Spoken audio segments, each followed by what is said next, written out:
जिथं मस्तक टेकवावं अशा नमस्काराच्या जागा हल्ली खूप कमी होत चालल्यात. पण ज्यांचं नाव ऐकताच हे मस्तक नतमस्तक झाल्याशिवाय राहत नाही त्या वीर माता राजमाता जिजाऊ साहेब. 33 कोटी देवांची कोट्यावधी मंदिरं असतील, 33 कोटी देवांची कोट्यावधी मंदिरं असतील, पण ज्यांची पूजा फार कमी लोक करतात आणि माझ्या राज्यात असं एकही मंदिर नाही तरी कोट्यावधी माणसं माझ्या राजाची पूजा करतात ते छत्रपती शिवाजी महाराज. ये संभा मर सकता है, ये संभा मर सकता है लेकिन बेईमानी नहीं कर सकता, असे छत्रपती संभाजी महाराज. या सर्वांना माझा मानाचा मुजरा. 14 मे रोजी पुरंदर किल्ल्यावरती एका शिवपुत्राचा जन्म झाला. एक हेर बाहेर पडत आला आणि आऊसाहेबांना म्हणाला, आऊसाहेब ढोल ताशे वाजवा साहेब. काय झालं?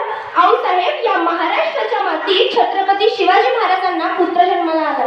नाव काय ठेवायचं आऊसाहेब? आऊसाहेब म्हणाल्या, या छत्रपती शिवाजी महाराजांच्या मुलाचं नाव संभाजी ठेवायचं. हेर म्हणाला, कोण संभाजी? आऊसाहेब म्हणाल्या, संभाजी महाराज म्हणजे छत्रपती शिवाजी महाराजांचे थोरले भाऊ संभाजी महाराज.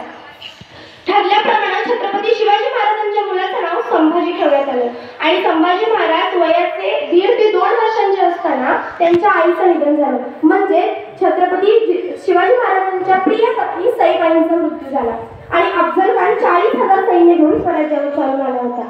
सोबत शिवाजी राजे होते, सोबत 2 वर्षांचा मुलगा संभाजी राजा होता. काय वाटलं असेल त्या बापाला? बायको मेली म्हणून रडत बसावं की अफजल खान 40,000 सैन्य घेऊन आलाय त्याच्याशी झुंजावं?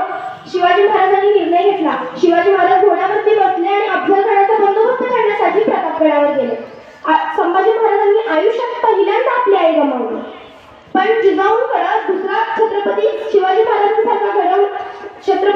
महाराज घडवण्याचं बळ अजूनही जिजाऊंमध्ये होतं. म्हणून जिजाऊंनी छत्रपती संभाजी महाराजांना शिकवण्यास सुरू केलं. संभाजी महाराजांना 1 नाही 2 नाही तर तब्बल 16 भाषा अवगत होत्या. कोण होता संभाजी?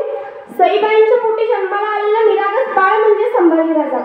एकीकडे संयमाचा घाट म्हणजे संभाजी राजा, सळसळत्या रक्ताची लाट म्हणजे संभाजी राजा, हिंदुत्वाची आलेली जाग म्हणजे संभाजी राजा, महाराष्ट्रातील माणुसकी मोजण्याचं माप म्हणजे संभाजी राजा आणि या अखंड हिंदुस्थानाचा बाप म्हणजे संभाजी राजा.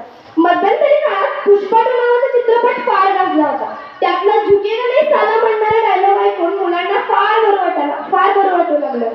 पण पुष्पा पिक्चर मधला झुकेगा नाही साला म्हणणारा तो पुष्पा तुमचा आदर्श आहे की नाही हे मला माहिती नाही, पण वयाच्या 32व्या वर्षी डोक्याच्या केसापासून ते पायाच्या नखापर्यंत ज्या राजानं डोळ्यातले एक बुबुळ काढून रक्ताचा अभिषेक या मातीला घातला तो सर्जा संभाजी राजा आणि तो औरंगजेबासमोर उभा राहून झुकेगा नाही साला म्हणत औरंगजेबाला त्याची अवकाश दाखवून दिली. तो सर्जा संभाजी राजा आपला आदर्श असला पाहिजे हे मात्र लक्षात ठेवा. अरे किल्ल्याच्या तटावर संभाजीराजांना नेलं जात होतं, पण तटाच्या धारकऱ्याला माहिती नव्हतं की माझा राजा कैद झालाय. गावाच्या वेशीवरनं संभाजीराजांना नेलं जात होतं, पण गावातल्या गावकऱ्याला आणि गावातल्या वारकऱ्यालाही माहिती नव्हतं की माझा राजा कैद झालाय. त्या ठिकाणी जर बाजी ताणायची असता तर संभाजी महाराजांच्या केसाला सुद्धा धक्का लागून दिला नसता. पण मराठ्यांचं दुर्दैव संभाजी महाराजांसोबत कैकच मावळे होते. तुम्हाला माहितीये संगमेश्वर ते धर्मवीरगड म्हणजे तत्कालीन काळातलं बहादूरगड याचं अंतर 350 किलोमीटर आहे. पण 350 किलोमीटर आहे. त्या काळात चालत जायला 4 दिवस लागायचे. पण औरंगजेबचा सुभेदार मुकरब खानानं 350 किलोमीटर अंतर हे 2.5 दिवसात पूर्ण केलं. कुत्रा मागं लागल्यासारखा पळत होता, कारण त्याला माहिती होतं की मराठी आज नाही उद्या आपल्या राजाला सोडवण्याचा प्रयत्न करणारच. कोणीतरी यायचं संभाजीराजांच्या अंगावरती थुंकायचं, कोणीतरी यायचं त्यांचे केस उपडायचं, कोणीतरी यायचं उंटाची शेपटी पिरगाळायची, उंट थया नाचायचा, अंगातले साखळदंड टोचायचे बोचायचे, जागोजागी रक्तबंबाळ करायचं. तरीही राजा रडला नाही, तरीही राजाने शरणागती पत्कारली नाही. का? कारण माहिती होतं संभाजीराजांना मी आज शरणागती पत्कारली तर येणारी पिढी सुद्धा माझ्यासमोर शरणागती पत्करेल. मी जर आज अभिमानानं मरतोय तर येणारी पिढी सुद्धा अभिमानानं आणि स्वाभिमानानंच मरेल. आज आपल्या मानात ताट आहे याचं कारण फक्त संभाजी महाराजांचं बलिदान आहे. संभाजी महाराजांची दिंड वाजत गाजत बहादूरगडाला आणण्यात आली आणि संभाजी महाराजांची दिंड बहादूरगडाला वाजत गाजत आणण्यात आली आणि घोषणा दिल्या, हालंगीर औरंगजेब दरबारमध्ये येत आहेत आणि संभाजी महाराजांना आणि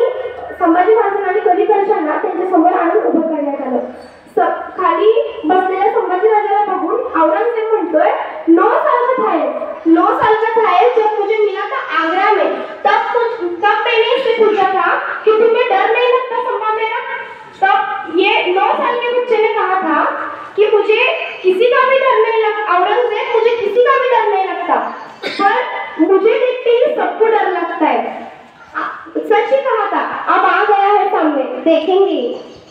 औरंगजेब आला.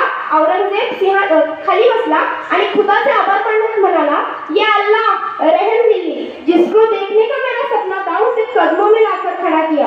आणि संभाजी राजांनी खाली बसलेल्या औरंगजेबाला बघून कवी कलशांना म्हणाले, कवी कलश कवी आहात आपण, हा खाली बसलाय, मग सुचते का एखादी कविता. कवी कलशांना प्रश्न पडला की मरणाच्या दारात आहे आणि म्हणतोय कविता सुचते का. कवी कलश म्हणाले, हो राजन. संभाजीराजे म्हणाले, मग म्हणा की एखादी कविता. कवी कलश म्हणू लागले, राजन तुम हो साजे, क्या राजन तुम हो साजे, क्या खूब लड़े हो जंग, देख के तुम्हारा तेज तब क्यों तेजो औरंग. औरंग म्हणाला चुप चुप. औरंग म्हणतोय चुप. आणि संभाजी महाराजांना आणि कवी कलशांना औरंगजेबानं मरणोत्तरी यातना दिल्या. संभाजीराजांना मरणोत्तरी यातना दिल्या. शेवटी ना हात उरले होते, ना पाय उरले होते, ना डोके उरले होते, ना कान उरले होते. उभा स्तंभाला बांधलेला संभाजीराजा स्वाभिमानानं अभिमानानं मातृभूमीसाठी समर्पण व्हायला तयार होता. हपशी जवळ आली. हपशींनी तलवार उचलली, तलवार सन्नकन चालवली. संभाजीराजांची गर्दन मातीत खाली पडली. संभाजीराजांच्या तोंडून एक वाफ बाहेर निघाली. वाफ आकाशात उंच उडाली आणि त्या उडणाऱ्या वाफेला माझा राजा सांगत गेला की जाऊन सांग रावसाहेबांना की तुमचा छावा मातीत नाही मेला, तर तुमचा छावा मातीसाठी मेला. अरे मातीत मरणारे लाखो आहेत, पण मातीसाठी मरणारा माझा संभाजीराजा एकटा होऊन गेला. संभाजीराजा एकटा होऊन गेला. शेवटी या सगळ्यांना एकच सांगू इच्छिते, तुमच्या मुलाला जर झुकेगाने साला बनवायचा असेल तर त्याला पुष्पा नाही तर छावा चित्रपट दाखवा. छावा चित्रपट दाखवा. धन्यवाद.